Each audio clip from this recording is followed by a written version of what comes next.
صلی اللہ علیہ وسلم نحن عباد محمد صلی اللہ علیہ وسلم صلاۃ السلام علیک یا رسول اللہ صلی اللہ تعالی علیہ وسلم۔ اللہ رب العزت قرآن کریم میں ارشاد فرماتا ہے الا ان اولیاء اللہ لا خوف علیہم ولا هم یحزنون، کہ جو اللہ کے ولی ہوتے ہیں وہ اللہ رب العزت کے دوست ہوتے ہیں۔ پیارے نبی صلی اللہ تعالی علیہ وسلم ارشاد فرماتے ہیں کہ انسان اپنے دوستوں سے پہچانا جاتا ہے۔ انسان کی پہچان اس کے دوست سے ہوتی ہے، اس کے فرینڈ سے ہوتی ہے۔ اگر کسی شخص کو پہچاننا ہو تو ہمارے لیے یہ ضروری ہے کہ ہم یہ دیکھیں کہ ان کے دوست کیسے ہیں۔ اگر ان کے دوست صحیح نہیں ہے تو پھر وہ صحیح نہیں ہے، اس کی دوستی اچھی نہیں ہے۔ اگر اس کے دوست اچھے ہیں تو یقیناً وہ انسان بہتر ہے اور اس سے دوستی بھی اچھی ہے۔ انسان وہاں جا کر بیٹھتا ہے جہاں اس کی نفسیات ہوتی ہے۔ جس ذہن کا انسان ہوتا ہے اسی ذہن کا وہ اپنے دوست کو تلاش کرتا ہے۔ جو شہد کی مکھی ہوتی ہے وہ پھول پر جا کر بیٹھتی ہے، اور جو گندی مکھی ہوتی ہے وہ گند پر جا کر بیٹھتی ہے، ٹوائلٹ پر جا کر بیٹھتی ہے۔ اسی لیے انسان اپنے دوستوں سے پہچانا جائے گا۔ یہ نبی پاک صلی اللہ تعالی علیہ وسلم کا خوبصورت ارشاد ہے ہمارے سمجھنے کے لیے۔ اگر آپ کی پہچان ہوگی تو آپ یہ نہیں کہہ سکتے ہیں کہ میں برے آدمی کے ساتھ بیٹھتا ہوں، برے آدمی کی وجہ سے میں پہچانا نہیں جاؤں گا، یا آپ ہرگز نہیں کہہ سکتے ہیں۔ آپ کا دوستانہ، آپ کا تعلق یہ بتائے گا کہ آپ کس طرح کے آدمی ہیں، آپ کا اسٹیٹس کیا ہے۔ آپ کے لیفٹ رائٹ جو لوگ ہوں گے اس سے اندازہ ہوگا کہ آپ کے سوچ کا معیار کیا ہے۔ اللہ کے پیارے حبیب صلی اللہ تعالی علیہ وسلم نے عام لوگوں کے لیے اصول بیان کر دیا کہ انسان اپنے دوستوں کے ذریعے پہچانا جائے گا۔ انسان کی پہچان اس کے اخلاق صحیح ہے یا اس کے اخلاق درست نہیں ہے، یہ اس کے دوستوں کے ذریعے سے پہچانا جائے گا۔ اسی لیے میں کہنا چاہتا ہوں کہ اللہ رب العزت کی معرفت بھی اللہ رب العزت کے دوستوں سے ہوتی ہے۔ اللہ رب العزت کے نیک ولیوں کے پاس بیٹھنے سے یہ محسوس ہوتا ہے کہ اللہ رب العزت کتنا زیادہ مہربان ہے۔ ان کی پردہ پوشی دیکھ کر یہ محسوس ہوتا ہے کہ اللہ رب العزت کتنا زیادہ پردہ پوش ہے۔ ان کا بڑا حوصلہ دیکھ کر یہ محسوس ہوتا ہے کہ اللہ رب العزت کتنا بڑا ہوگا۔ یہ بڑی قیمتی بات ہے کہ انسان کی پہچان اس کے دوستوں سے ہوتی ہے، تو اللہ رب العزت کے نیک ولیوں کو دیکھ کر یہ محسوس ہوتا ہے کہ اللہ رب العزت کتنا زیادہ مہربان ہے۔ اللہ رب العزت کے نیک ولیوں کا دسترخوان بتاتا ہے کہ اللہ رب العزت کے خزانے کتنے زیادہ کھلے ہوئے ہیں۔ تو اس بات کو ذہن نشین رکھیں کہ اللہ رب العزت کے جو ولی ہوتے ہیں نا، ان کا اسٹیٹس، ان کا معیار بہت ہی زیادہ بلند و بالا ہوتا ہے۔ 6 رجب کو سرکار خواجہ غریب نواز علی رحمت و رضوان کا وصال ہے۔ ہندوستان کا علاقہ یہ آپ کا سلطنت ہے، آپ یہاں کے بادشاہ ہیں، آپ وہاں کے سلطان ہیں، آپ خراسان کے رہنے والے تھے۔ آپ کے والد کا نام خواجہ غیاث الدین حسن سنجری تھا۔ خواجہ غریب نواز علی رحمت و رضوان کے وصال کو 700 سال سے زیادہ ہونے کو ہے، پھر بھی آج ہر عاشق اہل سنت کی زبان پر آپ کا چرچا ہوتا ہے، آپ کا تذکرہ کرتے ہیں، اور آپ کے نام سے لنگر لٹائی جاتی ہے۔ ہندوستان میں دین کی بنیاد داتا صاحب نے رکھ دی تھی، لیکن خواجہ غریب نواز علی رحمت رضوان نے دین کو عروج بخشا۔ جس طرح دین کی بنیادیں حضرت ابوبکر صدیق رضی اللہ تعالی عنہ نے مضبوط کر دی تھی، حضرت عمر فاروق رضی اللہ تعالی عنہ آئے تو آپ نے اس پر بڑی خوبصورت بنیاد ڈالی، دین کونے کونے تک پہنچ گیا۔ اسی طرح ہندوستان میں سرکار غوث اعظم رضی اللہ تعالی عنہ تو آپ عراق میں ہیں، دیگر صوفیاء اکرام تو الگ الگ جگہ میں ہیں، لیکن ہندوستان میں سرکار غریب نواز علی رحمت رضوان نے دین کو پورا عروج سرکار خواجہ غریب نواز علی رحمت رضوان نے دیا۔ اور علماء اکرام ارشاد فرماتے ہیں کہ خواجہ غریب نواز علی رحمت رضوان تو کسی ایک سلسلے میں قید نہیں ہے۔ اللہ رب العزت کے جتنے پیارے ہیں سارے ہمارے ہیں، ہم ان سے محبت کرتے ہیں، ہم ان سے پیار کرتے ہیں۔ حضرت خواجہ غریب نواز علی رحمت رضوان نے دین کو عروج دیا، اور بنیادیں مضبوط تو داتا صاحب کیے تھے، اور وہ لوگ آج کل کے پیروں کی طرح نہیں تھے، بلکہ جب سرکار غریب نواز علی رحمت رضوان آپ ہند میں تشریف لائے تو سب سے پہلے آپ داتا صاحب کی بارگاہ میں گئے تھے، اور وہاں جا کر آپ نے چلہ کاٹا تھا۔ در حقیقت میں وہ چلہ تو کاٹ رہے تھے، اس کے ساتھ ساتھ وہ داتا صاحب در حقیقت میں دین کو پھیلانے کا عروج وہ سیکھ رہے تھے کہ ہندوستان میں دین کو کیسے پھیلایا جائے، کیسے کافروں کو مسلمان بنایا جائے۔ اس لیے کہ اللہ والوں کی جو باتیں ہوتی ہیں وہ اللہ والے ہی جانتے ہیں۔ حضرت خواجہ غریب نواز علی رحمت رضوان کی عمر 15 سال کی تھی جب آپ کے والد کا انتقال ہو گیا تھا، اور جب آپ کے والد کا انتقال ہو گیا تو آپ کو وراثت میں ایک باغ ملا تھا اور ایک چکی ملی تھی۔ آپ اس باغ میں کھیتی کرتے اور چکی پیستے تھے۔ اسی لیے کہ جو اللہ کے ولی ہوتے ہیں وہ بچپن سے ہی صبر و تحمل میں بلند ہو جاتے ہیں، ان کے اندر صبر کا مادہ زیادہ ہو جاتا ہے۔ آپ بذات خود اپنے باغ میں محنت کرتے، مزدوری کرتے اور چکی چلاتے۔ اور ایک بزرگ تھے حضرت ابراہیم قندوزی رحمۃ اللہ تعالی علیہ۔ آپ مجذوب تھے، ہمیشہ آپ ذکر الہی میں کھوئے رہتے ہیں، اللہ اللہ کرتے رہتے ہیں۔ ایک مرتبہ آپ سرکار غریب نواز علی رحمۃ الرضوان کی باغ میں آئے اور آپ بیٹھ گئے، اسی لیے کہ بچے آپ کو تنگ کرتے تھے۔ ظاہر سی بات ہے کہ اللہ کے ولی جو مجذوب ہوتے ہیں دنیا کو پسند نہیں کرتے، صرف ذکر الہی میں کھو جانا، اللہ رب العزت کو راضی کرنا، اور اللہ رب العزت ان سے راضی بھی ہو جاتا ہے۔ جیسے ہی سرکار غریب نواز علی رحمۃ الرضوان نے دیکھا کہ آپ ان کے باغ میں بیٹھے ہوئے ہیں تو فوراً آپ نے اپنے باغ سے انگور کا گچھا توڑا اور ایک پیالے میں ٹھنڈا پانی بھر کر آپ کی خدمت میں پیش کیا۔ تمنا درد دل کی ہو تو کر خدمت فقیروں کی، نہیں ملتا یہ گوہر بادشاہوں کے خزینے میں۔ اسی لیے یاد رکھیں، اکثر و بیشتر وہ چیزیں کتابوں سے نہیں ملتی ہے، وہ چیزیں بادشاہوں کی خدمت کرنے سے نہیں ملتی ہے، جو چیزیں اللہ رب العزت کے نیک ولی کی خدمت کرنے سے حاصل ہو جاتا ہے۔ اللہ کی ولی کی خدمت کرنے میں بڑی تاثیر ہے۔ بڑے بڑے لوگوں نے اللہ رب العزت کے ولی کی خدمت کی ہے اور اپنی زندگی کو خوبصورت بنایا ہے اور اللہ رب العزت کو راضی کیا ہے۔ اور پھر حضرت ابراہیم قندوزی رحمۃ اللہ تعالی علیہ نے انگور کھایا، پانی پیا تو آپ بڑے خوش ہوئے۔ آپ نے کہا کہ بیٹے تم یہاں کیا کرتے ہو؟ تو سرکار غریب نواز علی رحمۃ الرضوان نے کہا حضور میں یہاں رہتا ہوں، میں باغ کی خدمت کرتا ہوں، چکی چلاتا ہوں۔ تو آپ نے ارشاد فرمایا کہ اے معین الدین، تو اس کام کے لیے پیدا نہیں کیا گیا ہے، تو کسی اور مقصد کے لیے پیدا کیا گیا ہے، تیرا مقصد کچھ اور ہے، تیرا موٹیو کچھ اور ہے۔ آپ نے اپنے جیب سے ایک روٹی کا ٹکڑا نکالا اور اس کو اپنے منہ سے چبایا۔ اس کے بعد آپ نے سرکار خواجہ غریب نواز علی رحمۃ الرضوان کو کہا کہ آپ اس کو کھا لیں۔ تو سرکار غریب نواز علی رحمۃ الرضوان ارشاد فرماتے ہیں کہ میں وہ چند ٹکڑے روٹی کے کیا کھایا کہ میرے دل کی کیفیت ہی بدل گئی۔ پیارے نبی صلی اللہ تعالی علیہ وسلم ارشاد فرماتے ہیں کہ مومن کے جوٹے میں شفا ہے۔ اسی لیے جب حضرت خواجہ غریب نواز علیہ رحمۃ الرضوان نے جھوٹا کھایا تو آپ کی باطن کی تمام غلاظت دور ہو گئی، اور نبی پاک صلی اللہ تعالی وسلم کے صحابی جھوٹا لینے کے لیے لڑا کرتے تھے۔ حضرت ابو ہریرہ رضی اللہ تعالی عنہ فرماتے ہیں کہ ایک صحابی تھے، وہ بڑے سخی تھے، جو بھی ان سے کوئی چیز مانگتا فوراً ان کو دے دیتے۔ ایک دن ان کے پاس نبی پاک صلی اللہ تعالی وسلم کا جھوٹا تھا، تو میں نے ان سے کہا کہ مجھے آپ دے دیجئے۔ تو اس نے کہا اگرچہ میں سخاوت رکھتا ہوں، اگرچہ میں سخی ہوں، لیکن اتنا بھی سخی نہیں ہوں کہ نبی پاک صلی اللہ تعالی وسلم کا جھوٹا میرے پاس ہو اور میں کسی کو دے دوں، میں ایسا نہیں کر سکتا ہوں۔ اسی لیے کہ یہ کسی نصیب والے کو ملتا ہے، اور جس کو ملتا ہے اس کی قسمت کا ستارہ بدل جاتا ہے۔ حضرت خواجہ غریب نواز علی رحمۃ الرضوان ارشاد فرماتے ہیں کہ میں نے حضرت کا جھوٹا پیا تو میری طبیعت ہی بدل گئی، میں نے اپنے باغ کو بیچ دیا اور چکی کو فروخت کر دیا۔ آپ نے کئی سال ریاضتیں کی، مجاہدیں کی، اور آپ مکمل حافظ قرآن تھے۔ آپ نے درس نظامی کی بھی پڑھائی کی تھی۔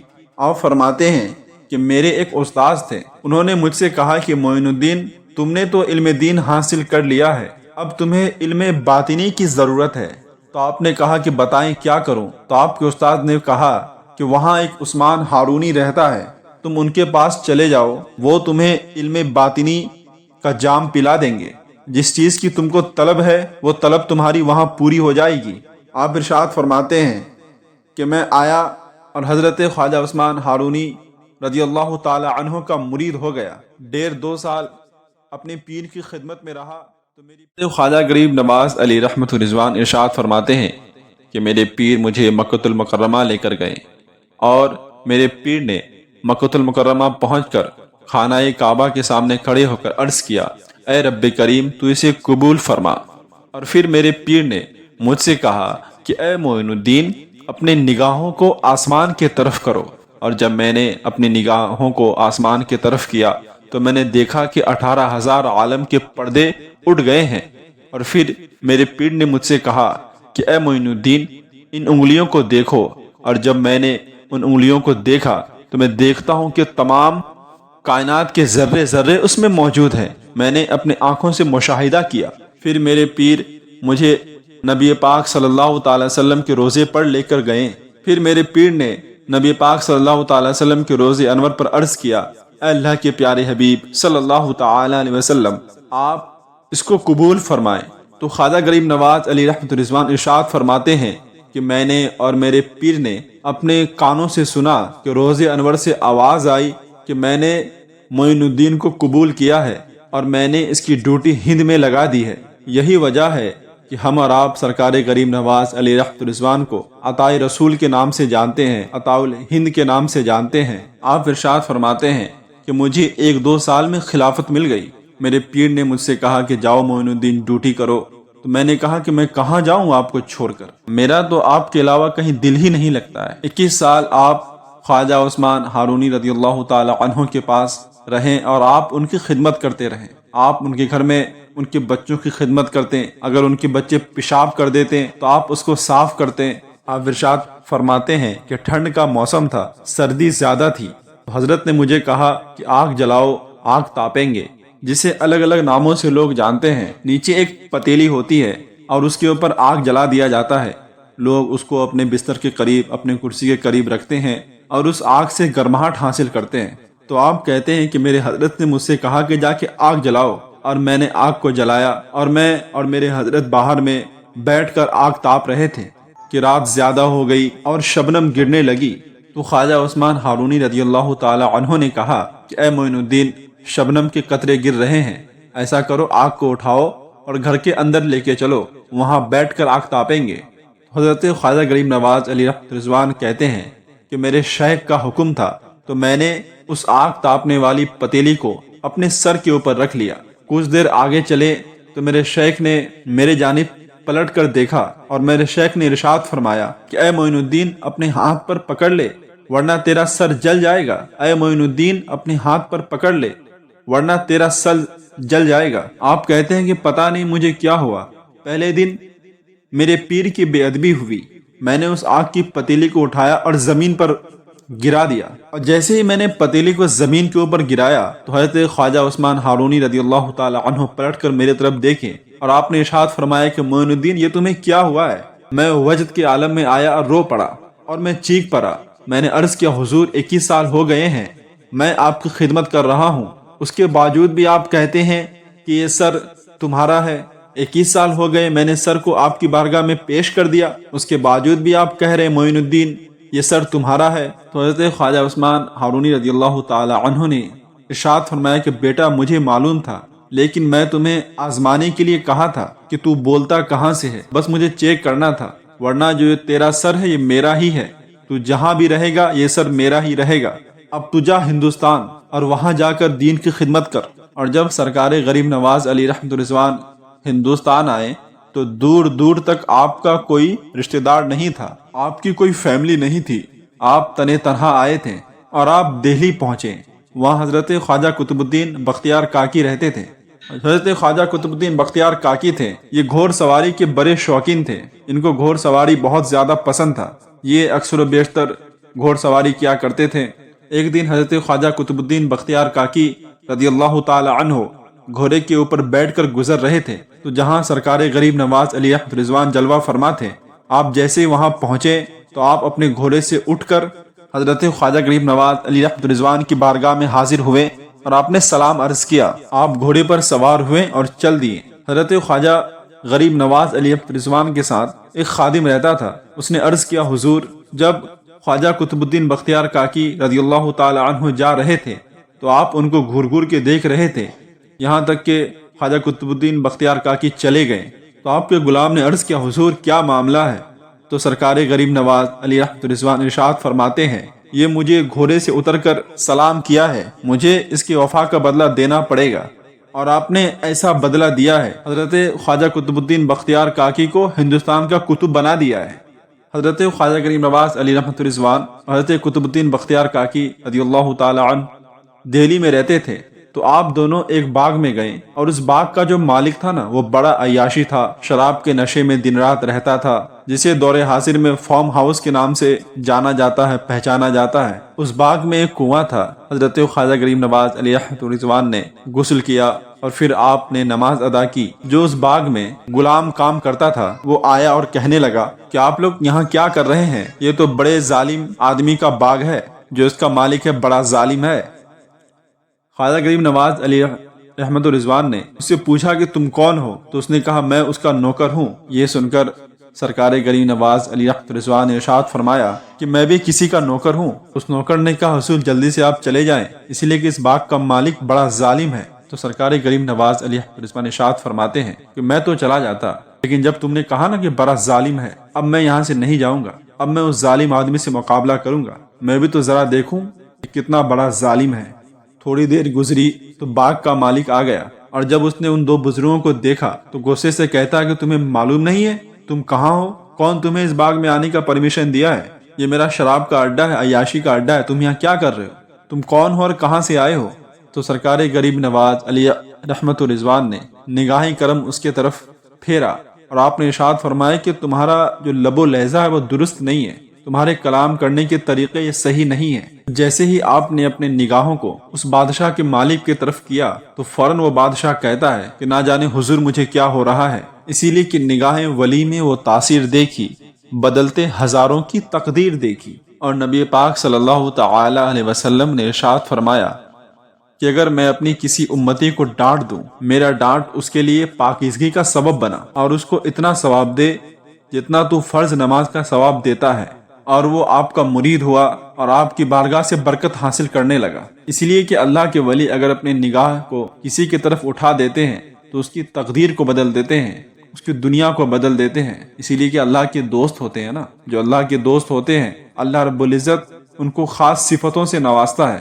اللہ رب العزت اپنے دوست کی زبان میں تاثیر پیدا کر دیتا ہے، اپنی دوست کی زبان میں مٹھاس پیدا کر دیتا ہے۔ وہ جو کہتے ہیں، جو دعا کرتے ہیں، اللہ رب العزت اس کو قبول فرما لیتا ہے، اسی لیے کہ اللہ کا دوست ہے نا، اور جو اللہ کا دوست ہوتا ہے اللہ رب العزت اس کا ہو جاتا ہے۔ آپ نے حضرت خواجہ قطب الدین بختیار کاکی رضی اللہ تعالی عنہ کو دہلی میں شفٹ کر دیا اور آپ اجمیر چلے گئے۔ آپ نے وہاں جا کر راجہ پرتھوی چند سے ٹکر لی، اسی لیے کہ آپ کلمہ توحید کو بلند کرنے کے لیے گئے تھے، نبی پاک صلی اللہ تعالی وسلم کے دین کو پھیلانے کے لیے گئے تھے۔ حضرت خواجہ غریب نواز علیہ رحمت الرضوان بھوکے بھی رہے، آپ پر پانی بھی بند کیا گیا، ایک مرتبہ نہیں بلکہ سینکڑوں مرتبہ آپ اسے ٹکرائے۔ آپ ایک درویش ہو کر وہاں کے راجہ سے ٹکرائے، اور جب آپ اس سے ٹکرائے تو وہاں کے لوگوں کی کیفیت ہی بدل گئی۔ وہ لوگ جو پہلے آپ کے خلاف تھے اب وہ لوگ آپ سے محبت کرنے لگے، آپ کے ہاتھوں میں کلمہ طیبہ پڑھ کر مسلمان ہونے لگے۔ حضرت شہاب الدین غوری رضی اللہ تعالی عنہ کہتے ہیں کہ میں نے خواب دیکھا کہ ایک نوجوان میرے خواب میں آئے اور مجھ سے کہتے ہیں کہ تیرے حالات اچھے ہیں، تو حملہ کر، تجھے فتح حاصل ہوگی، تو کامیاب ہو جائے گا۔ پھر دوسری مرتبہ خواب میں آئے اور کہیں کہ تو میری خواب کو ہلکے میں لے رہا ہے، تو حملہ تو کر۔ پھر تیسری مرتبہ خواب میں آئے اور کہنے لگے تو حملہ کرتا ہے یا تیری جگہ کہیں اور شفٹ کر دوں، تجھے کہیں اور ٹرانسفر کر دوں۔ آپ ارشاد فرماتے ہیں کہ میں نے فوج تیار کی اور میں نے ہندوستان پر حملہ کیا، اور میں نے اس میں ایک نوجوان کو دیکھا جو اپنی آنکھوں میں پردہ کیا ہوا ہے، اور وہ ہماری فوج میں شامل ہے اور پرتھوی راج چوہان سے وہ جنگ کر رہا ہے۔ سب سے زیادہ اس نوجوان نے جہاد کیا، جتنے بھی فوج تھے ان میں سے سب سے زیادہ حملہ کرنے والا، سب سے زیادہ دشمنوں کو جہنم بھیجنے والا وہ نوجوان تھا جو اپنے آنکھوں میں پٹی باندھ کر میدان جنگ میں لڑ رہا تھا۔ اور جب جنگ ختم ہوئی تو اچانک یہ مسجد سے اذان کی آواز آنے لگی، مجھے پتا بھی نہیں تھا کہ یہاں کوئی مسجد ہے، اور جب میں نے دیکھا تو وہی مجاہد اذان دے رہا ہے، اور جب میں وضو کر کر مسجد میں پہنچا تو میں دیکھتا ہوں وہی مجاہد نماز پڑھا رہا ہے، وہی مجاہد امامت کر رہا ہے۔ آپ کہتے ہیں کہ جب میں نے سلام پھیر کر اس مجاہد کی طرف دیکھا تو میں دیکھتا ہوں یہ وہی ہے جو میرے خواب میں آتے تھے اور مجھے حملہ کرنے کے لیے کہتے تھے۔ آپ کہتے ہیں کہ جب نماز مکمل ہوئی تو میں ان کے قریب گیا اور میں نے ان کے ہاتھوں کو چوما اور میں نے عرض کیا حضور آپ کا نام کیا ہے؟ تو وہ کہنے لگے کہ نام ان کا ہوتا ہے جو کچھ کام کرتے ہیں، میں تو فقیر ہوں، مجھے نام کی کوئی ضرورت نہیں ہے، پھر بھی آپ بتائیے آپ کا نام کیا ہے؟ تو انہوں نے کہا کہ فقیر کو معین الدین اجمیری کہتے ہیں۔ اس لیے کہ اللہ والوں کا کام صرف خانقاہوں میں بیٹھ کر رہنا نہیں ہے، بلکہ اللہ والوں کا کام جہاد کرنا بھی ہوتا ہے، اللہ والوں کا کام دشمن کے خلاف لڑنا بھی ہوتا ہے۔ یہی اللہ والوں کی اوصاف ہوتے ہیں، اللہ والوں کی خاصیت ہوتی ہے۔ حضرت خواجہ غریب نواز علیہ رضوان کی بات میں اتنی مٹھاس تھی، جو لوگ آپ کے قریب بیٹھتے، آپ کی واعظ و نصیحت سنتے، اگر کافر ہوتے تو مسلمان ہو جاتے، اور مسلمان ہوتے تو آپ کے سچے پکے عاشق ہو جاتے، آپ کے